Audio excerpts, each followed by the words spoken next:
Houston, you've got to see this.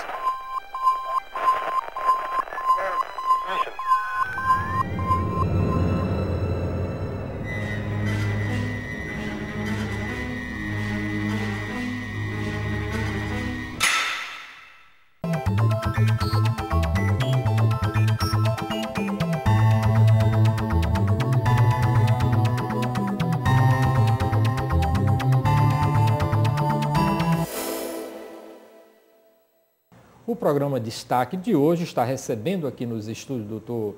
Monalito Eduardo Campos, da Faculdade Integrada da Grande Fortaleza, com muito prazer, o João Batista Gomes Mota, que ele é conhecido como João Mota, fundador e coordenador do Instituto Vida ONG, que atua na área em defesa dos direitos fundamentais do cidadão há mais de 15 anos, é estudante de Direito e radialista, filiado ao PSDB, militante ativo e defensor da implantação da democracia deliberativa. João, sempre a gente começa o programa aqui, que é destaque, né, falando da vida do cidadão. Antes de entrar nessa sua área, como foi a sua vida? Você é do Ceará, eu queria saber um pouco mais do seu passado, né? Como é que você chegou? Se você é de Fortaleza, se você nasceu aqui, se você veio do interior. Como foi que você entrou nessa área de comunicação e agora está caminhando para essa área de direito? Por que essa mudança e o que é que você quer ser quando crescer? Muito bem. Em primeiro lugar, eu nasci em Fortaleza. Tive a honra de nascer em Fortaleza. Meu pai é de São Gonçalo do Amarante, minha mãe é de General Sampaio. Nasci aqui em 1971, tenho 41 anos de idade. E logo ao nascer, minha mãe, com 8 meses, 9 meses, minha mãe foi para o interior dela, General Sampaio. Fui criado lá até os 5 anos de idade, voltei para Fortaleza e estou aqui desde então. O que é que eu quero ser quando crescer? Eu acho que eu vou responder, eu estava comentando com você ali fora, que eu quero ser feliz. Dizem que essas frases que são impostas às pessoas, mas dizem que Chico Xavier, a mãe dele sempre dizia: meu filho, quando você crescer, seja feliz. E eu quero ser feliz quando crescer, como graças a Deus eu sou. Agora, por que entrar no direito? Eu acho que direito é a essência e deve ser algo perseguido por todo cidadão de bem. Existe uma balança na sociedade, e essa balança ela tem que estar sempre em equilíbrio. Por que é que eu defendo, por que é que eu gosto do direito? Porque com a mesma responsabilidade que eu tenho de cumprir minhas obrigações, eu tenho de cobrar também os meus direitos. O Estado recebe uma carta em branco do cidadão para administrar a vida dele. Quando eu paro numa blitz, o guarda chega e diz: bom dia, cavalheiro, você pode me mostrar seus documentos? Você pode me mostrar a documentação do carro? E quando eu apresento essa documentação, se eu tiver com o meu IPVA atrasado, se eu tiver com o meu seguro em atraso, ele vai recolher o meu veículo, com a dureza que o Estado exige a minha obrigação. Da mesma maneira, nós, cidadãos, temos que exigir do Estado as obrigações dele, que é a obrigação de nos dar uma educação de qualidade, a obrigação de nos dar uma saúde de qualidade, habitação de qualidade e dignidade. Então, a minha defesa do direito está exatamente nessa plataforma, que eu tenho obrigações, mas eu também tenho direito. Com a mesma firmeza que eu tenho que cumprir minhas obrigações, eu tenho que cobrar os meus direitos. Existe até a expressão que diz: dura lex sed lex. A lei é dura, mas é lei. E ela tem que ser cumprida. Para mim, para você, para a emissora, para a universidade, para o cidadão, para o governo, para todos nós. Então, dentro dessa perspectiva, é que eu sou um apaixonado pelo direito. Eu acho que todo cidadão tem que conhecer os seus direitos, tem que cobrar os seus direitos e tem que cumprir suas obrigações. Mas dentro de uma cidade, você falou muito bem em relação a você ter os dois lados, né? Mas dentro dessa obrigação do cidadão, o cidadão também não teria, ele fica só esperando mesmo do Estado, que o Estado faça, limpe a sujeira dele. Eu vou dizer assim com muita clareza. E porque, rapaz, eu vejo uma moça lindíssima andando num carro conversível, jogando uma banana no meio da rua. Eu vejo as pessoas fazendo as calçadas totalmente disformes, onde você não pode mais caminhar pelas calçadas. Eu vejo em milhões e milhões de carros, de automóveis entrando por uma mesma via, onde a cidade não foi preparada para isso. Vem cá, nós cidadãos também não somos culpados, não só por elegermos muito mal os nossos representantes, como também participarmos e a gente não ter esse nosso dever olhado. Será que a gente não poderia também colaborar como cidadão antes da gente falar do homem político? Mas, Jonas, veja bem, você diz assim, você vê a moça passar no carro dela e joga o lixo na rua. Interessante é que o Estado fiscaliza se eu estou com o meu IPVA atrasado. Interessante é que o Estado fiscaliza se eu estou com o seguro do meu carro em dias. Se eu estacionei mal numa via, ele vai lá e multa. Mas ele não é capaz de multar a pessoa porque ela jogou a casca de banana na rua. Então, deveria fazê-lo. Deveria fazer. Da mesma maneira que tem que educar, também tem que cobrar. O cidadão procura hoje no centro de Fortaleza uma lixeira para você colocar. Eu saí um dia desse de uma loja comendo um sanduíche. Estava com pressa de sair comendo um sanduíche. Olha, eu fui até o meu carro, eu tive que depositar a caixa do sanduíche na lixeira do meu carro, porque eu me senti, como cidadão, eu me senti absolutamente sem jeito de pegar e descartar no meio da rua. Mas eu não encontrei, nos 4 quarteirões que eu andei, uma lixeira para colocar. Mas vamos trazer essa discussão aqui para a minha rota. Eu moro lá na Mestre Lisboa e venho para cá todo dia. Então, quando eu passo ali no Castelão, há 13 anos que eu estou aqui, a gente montou essa faculdade aqui faz 13 anos já, então eu venho todo dia. Quando eu passava ali em frente àquele castelo, não tinha aquelas casas que invadiram ali não. Aí eu comecei a perceber e que as pessoas estavam invadindo, estavam começando a construir, que não eram pobres. Nós temos 45 invasões hoje em Fortaleza. Mas aí é que está. E onde é que está o poder público? Por que ele não impediu? Ele não teria o dever de impedir e que aquelas ruas fossem invadidas, porque aquilo ali não é lugar para ninguém morar, e não mora ninguém. Na realidade, eles começaram a fazer oficinas mecânicas ali. Eu sou indignado com esse tipo de coisa. Mas nessa hora, o poder público também, que multa a gente, ele não teria que ter um olhar para aquilo, não para que o cidadão não cometesse aquela barbaridade, não? Mas, Jonas, quando você fala em poder público, qual é o nosso administração? A nossa administração pública. Ela é feita por quem hoje? Municipal?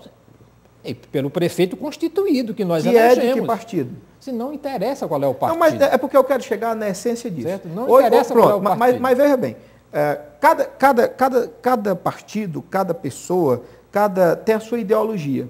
Hoje nós temos uma prefeitura, eu vou ser mais personalista. Nós temos uma prefeita que é de um partido que defende absolutamente esse tipo de procedimento. Nós temos hoje 45 invasões em curso em Fortaleza.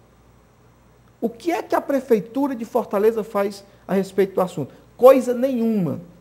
Absolutamente coisa nenhuma. Eu vou lhe dar aqui um exemplo. Exatamente ali no bairro José Walter, tem um terreno vizinho. Invadiram. A Constituição diz que todos nós, cidadãos, temos direito à moradia. Temos direito à moradia. Mas ela também diz que nós temos que preservar o direito à propriedade. Nós temos o direito à moradia, mas as pessoas têm direito à propriedade. Que o Estado, e aí eu vou deixar de ser personalista e vou dizer o seguinte, o Estado, nas suas 3 esferas, federal, estadual e municipal, tem a obrigação de prestar uma assistência àquela comunidade, resolver o problema, cadastrar, se for lá, construir lá o conjunto habitacional, se existir espaço, cadastrar aquelas pessoas e não permitir que elas ou parentes retornem a outras ocupações. A questão é que existe uma política hoje no Brasil exatamente nessa área de invasões. Nós temos aí o MST, nós temos vários outros grupos que vivem de invadir a propriedade pública, a propriedade privada e fazer as maiores atrocidades. Quem foi que não viu nos grandes telejornais aquela cena terrível do cara pegar o trator e passar por cima dos laranjais? Aquela cena correu o mundo. Aquilo correu o mundo.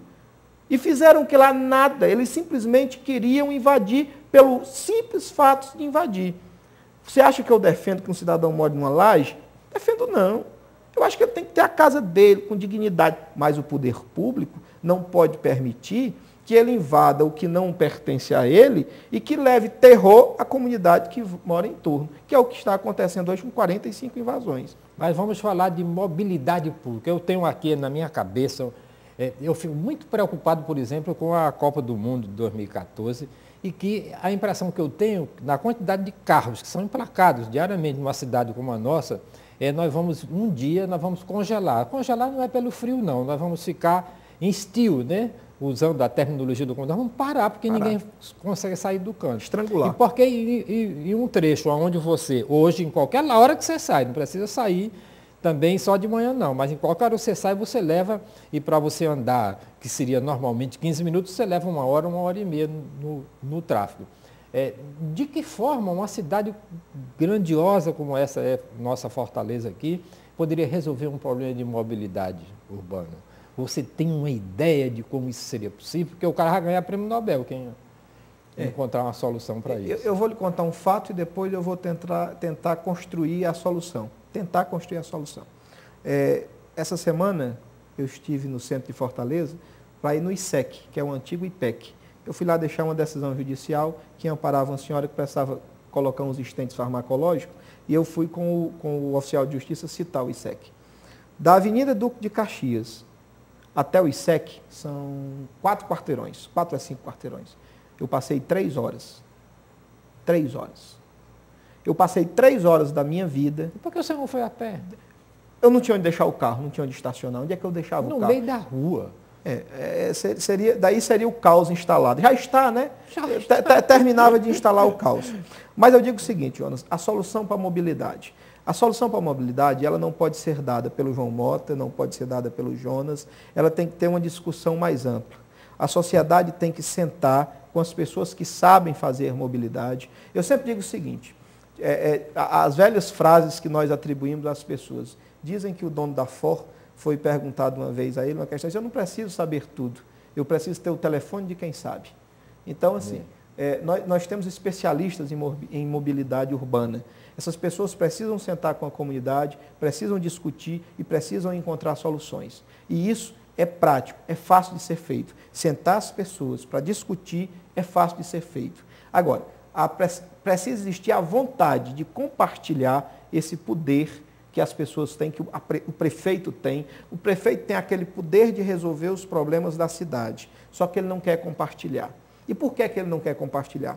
Porque se torna muito mais viável para ele colocar um secretário que foi indicado por fulano de tal, que é o dono da construtora tal, que no final de tudo isso tem as benditas comissões que correm frouxo na administração e que ninguém tem coragem de dizer.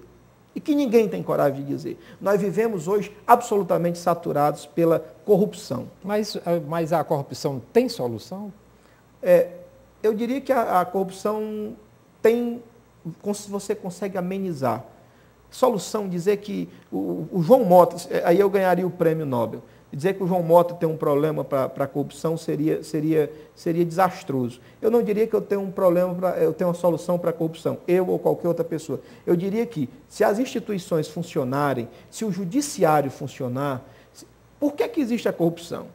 É porque é a certeza inabalável que o corrupto tem de que não será punido. Eu diria que hoje a corrupção é maior dentro do judiciário do que dentro da esfera legislativa e executiva. Porque quando o cabo é corrupto ou corruptor, ou os dois, ele tem a certeza de que quando ele chegar no judiciário, que seria a fronteira final, o local onde ele seria apenado, seria preso, seria obrigado a devolver o que roubou, ele sabe que lá isso não vai acontecer. Eu acho que é exatamente aí onde a corrupção é amamentada, ela é nutrida, ela engorda, ela se fortalece. É lá no judiciário.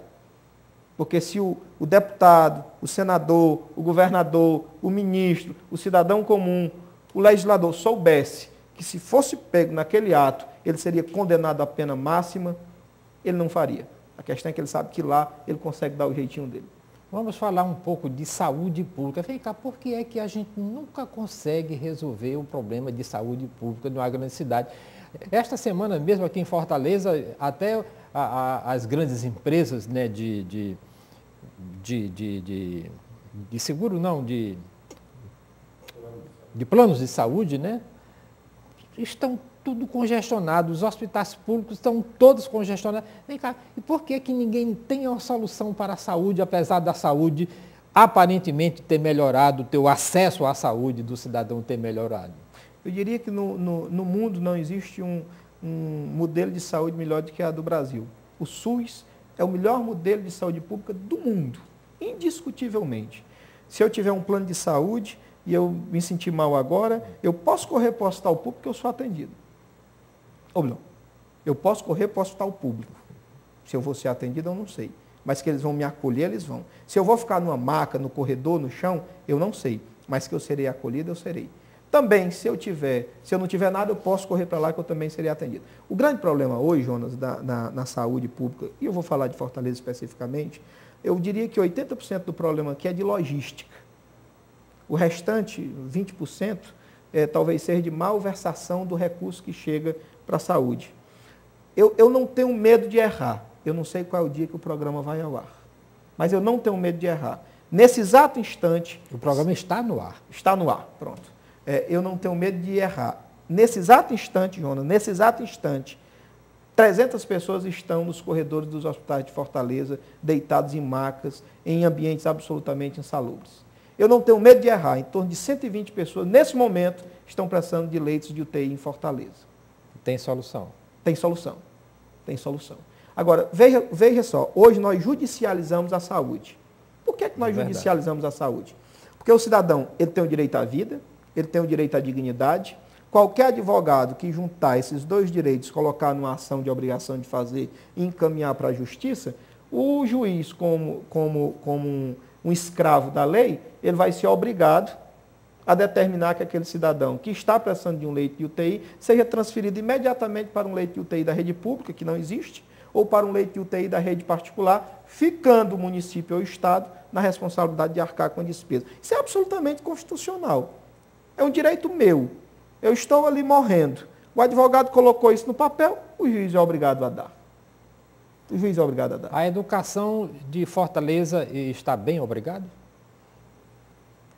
O ensino obrigatório, né, que cabe à administração municipal? Jonas, o governo do Estado, deixa eu ver, há 6 anos atrás, entregou ao município de Fortaleza, por uma questão uma questão legal, as creches, 95 prédios de creches. Alguns desses prédios eram públicos, outros pertenciam às associações e foram entregues 95. Na época, já existia uma demanda de em torno de 5 mil crianças, mesmo com esses prédios todos funcionando, fora da creche. De lá para cá já deve ter nascido um bocado de criança, aqueles que não estavam fora da creche não é para mais estar na creche, já deve estar no ensino infantil, né, porque passaram da idade de creche. E esses 95 prédios, apenas 32 foram reabertos, o restante está fechado e a demanda crescendo diariamente. Por qualquer volta que um cidadão comum dê em Fortaleza, vai perceber que as crianças estão na rua, ao bel prazer dos ladrões, dos traficantes, dos pedófilos, das mazelas das ruas de Fortaleza. É assim. Então, eu não posso dizer que a nossa educação está boa. Eu tenho uma pesquisa, que inclusive é uma pesquisa pública, é do estado do Ceará, que diz o seguinte, que de 85% dos alunos de segundo grau avaliados nessa pesquisa, 85% deles estão com média ruim, péssima e ruim. Péssima e ruim. Boa, apenas 8%. E excelente, quase nada. Então, assim, eu não posso dizer que a nossa educação está boa. E outra, nós não temos uma visão de futuro para a educação. O nosso jovem termina o segundo grau. E aí? O que é que ele vai fazer? Ele sabe fazer o quê? Ele está preparado para fazer o quê? As grandes empresas que estão chegando, os nossos jovens vão servir de porteiro, faxineiro, nas empresas, porque nós não temos qualificação. O Estado não nos qualifica, o município não nos qualifica, ninguém nos qualifica. Fica todo mundo ligado nas emissoras de rádio e televisão, esperando que alguém dê alguma notícia, que abriu um curso gratuito não sei aonde, para a formação disso, para a formação daquilo. Quem está em casa sabe disso. Tem um filho adolescente que está fazendo segundo grau, meu filho, fique de olho para ver onde é que você pode fazer um curso de secretária, um curso disso ou daquilo outro, para ver se ele pode concorrer no mercado de trabalho. Então, E por que que eu tenho que ter medo do próprio cidadão, do próprio homem? Por que e que eu tenho que pegar e me trancar dentro do meu carro e quando chegar em casa eu tenho que me trancar dentro da minha casa? E por que a gente não vai ter nunca uma solução para a violência das grandes cidades, numa cidade como Fortaleza? existe um poeta, Augusto dos Anjos, não sei se o amigo já ouviu falar, ele tem uma frase em um poema dele que diz o seguinte: o homem que vive entre feras tem a tremenda necessidade de também ser fera. Vês quem assistiu o formidável enterro de tua última quimera, somente a ingratidão, esta pantera foi tua companheira inseparável. Acostuma-te a longa que te espera, porque o homem que nesta terra miserável mora entre feras sente a necessidade inelutável de também ser fera. Pronto, Augusto dos Anjos. Então, o nosso jovem vive entre feras. Ele vive entre o traficante. Ele diz assim: rapaz, eu queria tanto ter um tênis bonito desse, porque ele vê o rapazinho passar. Ele não tem perspectiva, ele não tem. Destruíram a família. Destruíram. Quando eu era aluno, lá no colégio, no General Sampaio, 5 anos, 6 anos de idade, eu aprendi da minha primeira professora, a dona Nadi. Ela dizia o seguinte: meu filho, a família é a célula básica da sociedade. Eu aprendi isso com 5 anos de idade. Nós não temos mais família, Jonas. Porque a família mudou, o conceito de família mudou. E mudou para quê?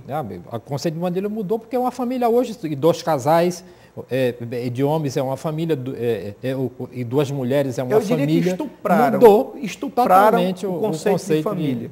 De família. E está lá no Congresso Nacional para fazer um projeto lá para tirar o nome pai do registro, né? Não é mais o pai. Não é mais pai, não tem mais o pai, né? Aí liquidamos com o resto do conceito de família. Como ele vive entre feras, ele sente a terrível necessidade de também ser fera. Pois é, mas você acha que nós temos solução para amenizar, pelo menos, a violência? Eu diria que a solução das outras questões sociais, e aí eu vou colocar saúde, educação, moradia, eu diria que tudo isso está na educação. Se nós implementássemos no Brasil, se nós implementássemos em Fortaleza, no estado do Ceará, a educação em tempo integral, eu acho que nós daríamos um gigantesco passo na solução dos problemas sociais e, dentre eles, na segurança. E quem é que ia ensinar quem? Eu estou perguntando isso porque se você perguntar ao seu filho, meu filho, você quer ser professor, vai ser difícil hoje ganhando o que um professor ganha. Porque antigamente, na cidade do interior, tinha uma pessoa que tinha uma moral ilibada. Era o professor, o padre, o prefeito, aquela turma todinha. E o professor tinha uma personalidade imensa. Hoje, se você perguntar do filho, dizer para o filho, aconselhar o filho de ser professor, você vai ter muita dificuldade, porque a gente não precisaria formar primeiro os professores. Nós não carecemos de professores, inclusive para a creche, né? Porque a creche não pode ser cuidada por um cuidador, né? E sim por um professor, né? Na realidade, assim, existe uma política que não é uma política no Brasil, onde as pessoas não dão devido valor ao magistério. Eu não sei se... Aqui, né? Porque fora daqui, os melhores alunos são os professores, são escolhidos. Eu não sei, Jonas, se também é muito por culpa dos próprios professores que não se dão respeito. A verdade é essa. Os professores, muitas vezes, não se dão respeito. Os professores, eles ensinam o meu filho, eles formam o meu filho. Todo dia eles têm na sala de aula o meu filho, o seu filho, o filho do governador, o filho do senador, o filho do deputado. E, pelo visto, ele não tem a competência de incutir na cabeça dessa criança que a educação é a coisa fundamental na sociedade e que não se faz educação sem os professores. E, por consequência, os professores são os agentes mais importantes no desenvolvimento de uma sociedade.